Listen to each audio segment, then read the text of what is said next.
Yo ya me perdí lo que iba a decir. Okay, I make my notes in Spanish, so let me try to translate that. Maybe the rabbi can help me, but as far as I remember, the Torah has two beginnings from the Genesis. And the first one says that when God created human beings, He created both men and women. The same one was at the same time men and women. And it's not the most popular story. We get the other one where we have first Adam and then Eve and then the apple and everything. But the first story says that at the same time it was men and women. And I'm bringing this because in your memories, in your story, there was a strong masculine element related to tradition. Very strong. Grandfathers, men, fathers, lots of men in your stories. And they are authority, security, different meaning, but lots of men, lots and lots of men. And I was wondering, what about women? Where are they? But in some stories, women, in the kitchen probably. Because as you may know, women not supposed to pray. In Judaism, men are obliged to pray, so because they are obliged, they need to learn how to read. But women don't. They don't need to learn to read because they are not obliged to pray. They are obliged to take care of their families, but not to pray. But, for example, in the story of the rabbi, she tried to bring warmth and some feminine elements to the masculine tradition. So it's an object that men use, but with the warmth and other, adjectives that we use for women. Also, there is this idea in Herschel's story about shame and a relation between the feminine side of the family and the shame. A lot of silence related to woman in tradition and in memories. And something else here. Also, the idea of the name in Sonia's story. Which one is my name? Because the name is related, of course, to the identity. You know that Greeks used to say, you can't think about you can't name. So it's very important to name things, to have words to name things in order to think about them, and then you will find your path, your way. Probably it's not a marked way.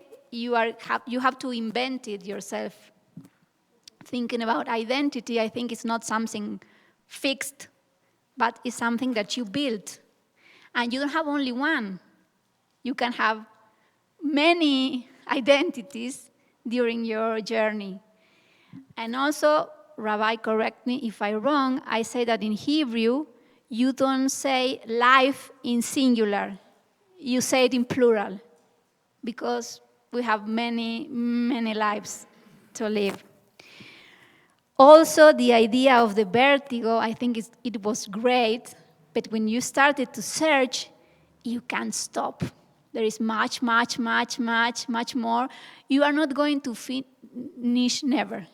We are continuing searching. And the vertigo is also related to the cycle.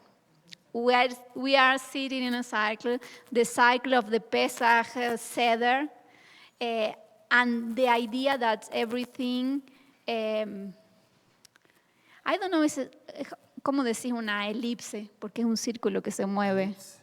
An ellipse is a cycle that also moves. Yes, exactly. Exactly, like Slinky, yes. I think that's what I couldn't catch. And also this idea from the postcard that Evie, it's your name, that Evie has, how we connect to the past. I think that's an answer, a question, and we don't have only one answer. We have lots and lots of answers, as we can see. And also, sorry I quote so many poets. Es un defecto de profesión. But Rilke used to say that our homeland, nuestra patria, is our childhood. So, I don't know if you want to add something. Yes. I would like to thank everyone for the beautiful work you did, and the fact that you went along with this idea, Exercise. this game of trying to connect this object and develop that into a piece of writing. The other thing that I would like to say is this is an invitation for you to continue exploring in writing your past. So you know how to do it now. You can do it by yourself. Pick an object and start. And you can find a friend or two friends, and you can get together and continue exploring through writing your own past. Well, thank you very much for your participation. Thank you very much. Great job.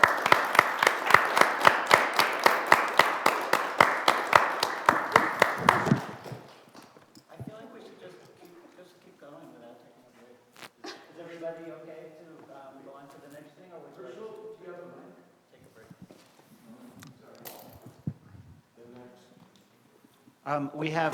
We have one more presentation today, and that is Héctor telling the story of his book, including the reading of a few poems in Spanish and English from his book of Old Hebrew poetry. And I'm asking if people need to take a little break, or should we just stay together and keep going? Yeah, I think so too. Do we get to keep the objects? No. No, please return them. I'll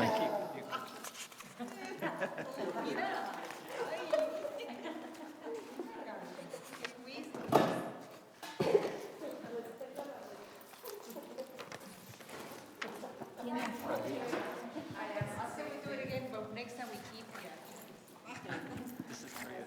Oh, I'm gonna need it from me. ¿Quieres intercambiar el lugar con Sandra? Sí, ahí. Also, please give me the notebook. Todo, deja todo eso ahí. Si quieres tomar fotos, tranquila. ¿Quieres ir para lo tuyo? Sí, claro. ¿Está prendido? Está prendido. Sí. Necesitamos micrófono. Oh, sí. Yo tengo. Dale, pues. Órale.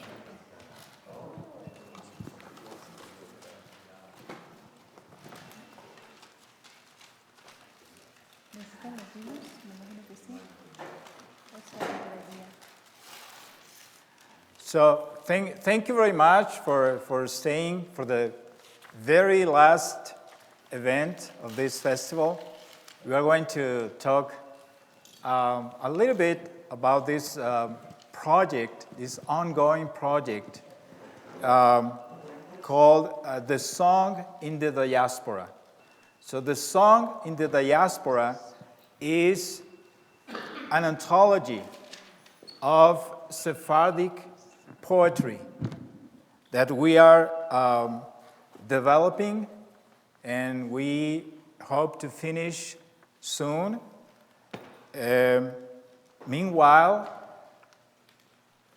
we would like to share with you a little bit about the process of collecting this poetry and to offer you a very small sample, 2 poems. We're going to read 2 poems in English and Spanish just to give you an idea of what we are doing. This connection between Shabbat and poetry, I think began in your house, Herschel. I think you were interested in poetry from the beginning, and when we had those very small Shabbats in your house, we began to incorporate poetry in those Shabbats, either poetry written by us or by other well-known poets. Beginning in 2015, we began to explore in a more organized way the story of Sephardic poetry. And in 2015, we organized a reading of Hebrew poets from Spain. That collection of poems was named Between Splendor and Despair, Hebrew Poetry from Spain. So what we did, we translated from English into Spanish, and the reading was a bilingual reading in English and Spanish. The anthology has 7 sections.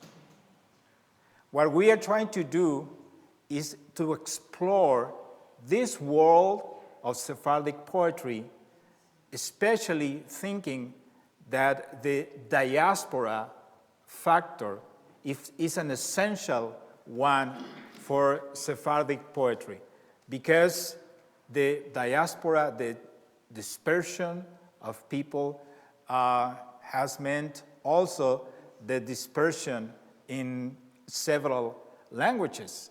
So far, we have been exploring Ladino, Spanish, and English. Hopefully, we're going to extend that exploration into other languages. We are already translating from Portuguese into Spanish and in English, and later we are going to expand with collaboration of other people to other languages.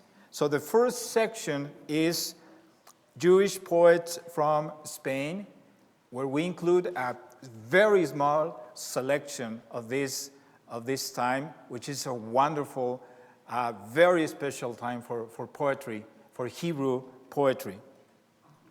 Then the second section is oral tradition.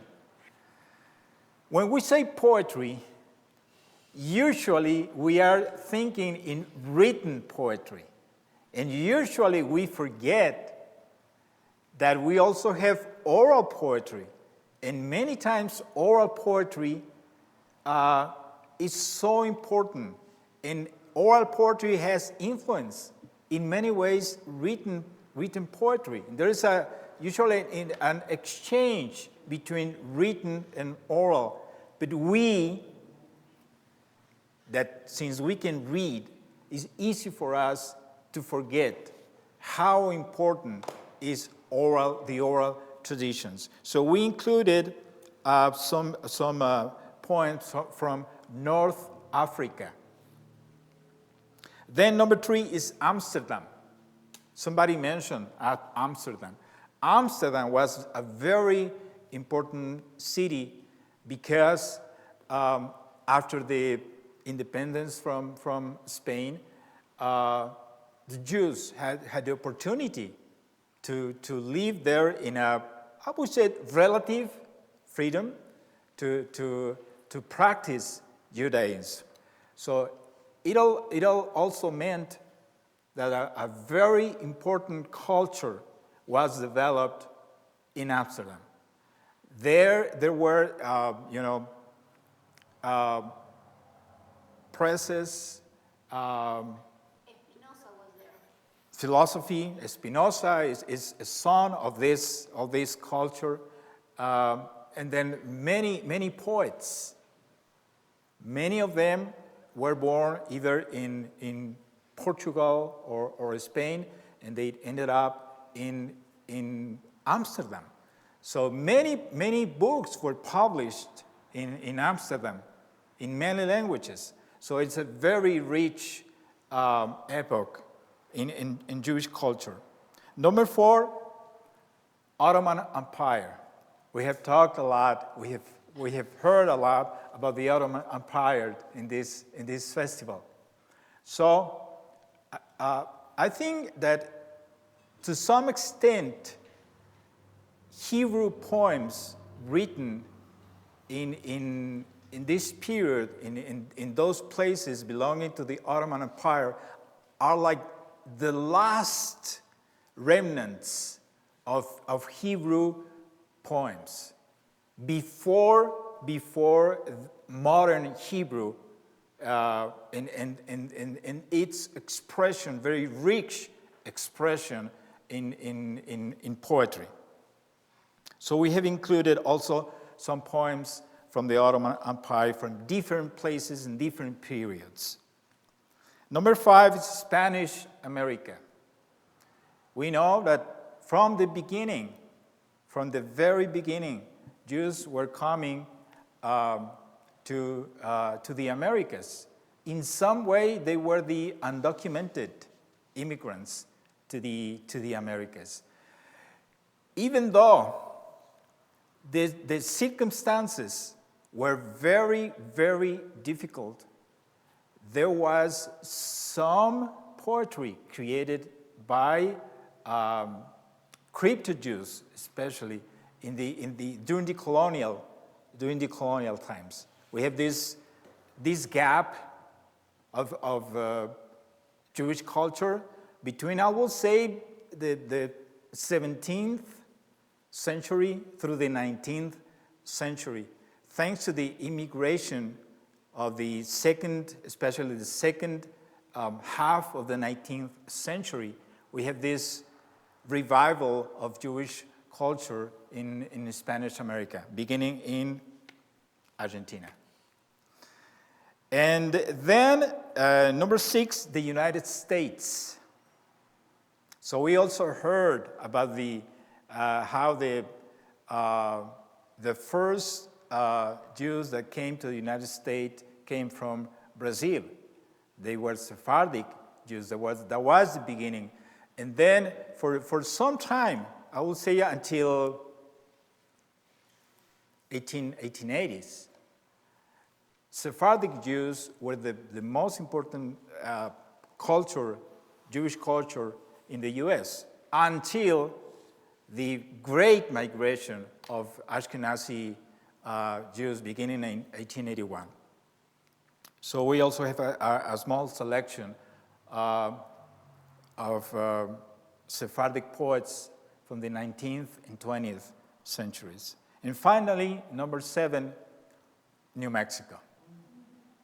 We have a very nice small selection of poets from New Mexico, and it is incredible how the way these poets are representing the experience, the Sephardic experience in New Mexico, and how much we can learn about Sephardic experience through the poetry of the Sephardic New Mexican Jews.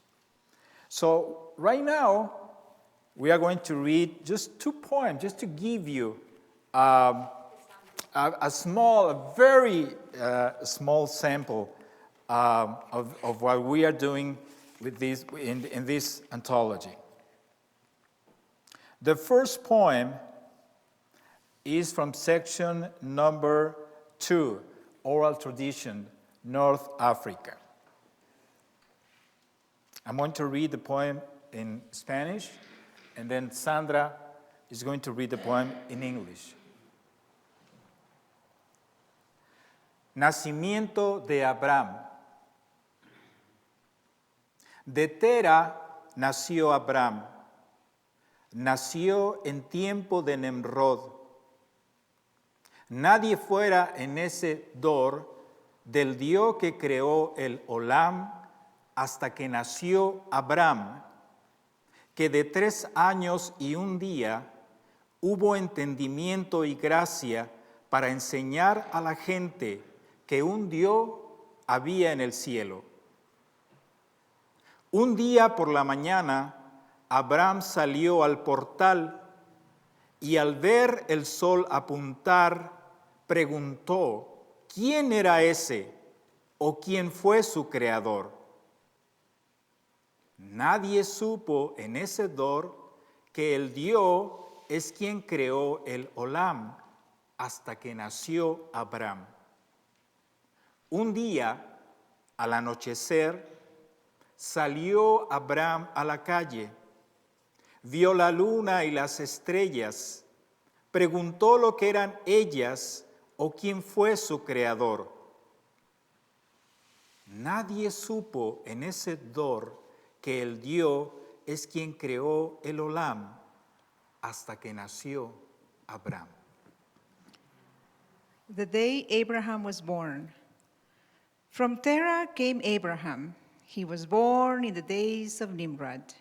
In that generation, nobody was from the God who created the world until Abraham was born, who, since he was 3 years and 1 day old, had understanding and grace to teach people that there was one God in heaven. One morning, Abraham went out to the gate, and when he saw the sun rising, he asked who that was, or who was its creator. In that generation, nobody knew that God is who created the world until Abraham was born. One day at nightfall, Abraham went out to the street. He saw the moon and the stars and asked what those were, or who was their creator. In that generation, nobody knew that God is who created the world until Abraham was born. Thank you. Thank you. The second poem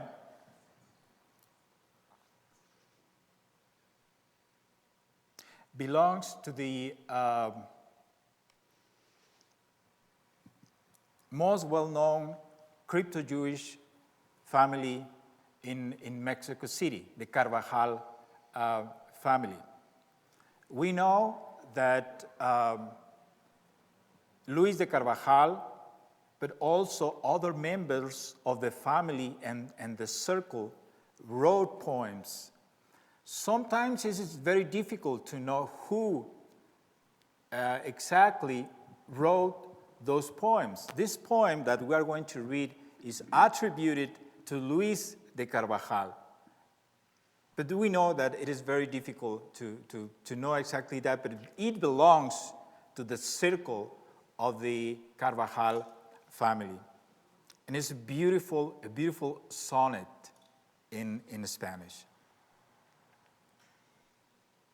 Pequé, Señor. Pequé, Señor, mas no porque he pecado, de tu amor y clemencia me despido. Temo, según mi culpa, ser punido y espero en tu bondad ser perdonado. Recélome, según me has aguardado, ser por mi ingratitud aborrecido, y hace mi pecado más crecido el ser tan digno tú de ser amado. Si no fuera por ti, de mí, ¿qué fuera? Y a mí, de mí, sin ti, ¿quién me librara si tu mano la gracia no me diera? Y a no ser yo, mi Dios, quien no te amara, y a no ser tú, Señor, quien me sufriera, y a ti sin ti, mi Dios, ¿quién me llevara? Luis de Carvajal, the younger, I sinned, my Lord. I sinned, my Lord, but not because I have sinned do I farewell to your love and mercy. I fear being punished according to my guilt, but I also hope for forgiveness in your kindness. I suspect from the way you have waited for me, I will be forsaken due to my ingratitude, and my sin has made me greater because you are so worthy of being loved. If it were not for you, what would become of me? And who would free me from myself but you, if your hand would not give me its grace? And if I am not the one, my God, who would not love you, and if you are not the one, my Lord, who would sustain me, and to you, without you, who would then take me?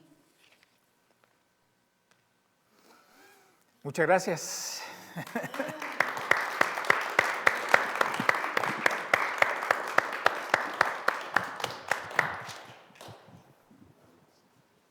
Thank you so much. That was awesome. Thank you.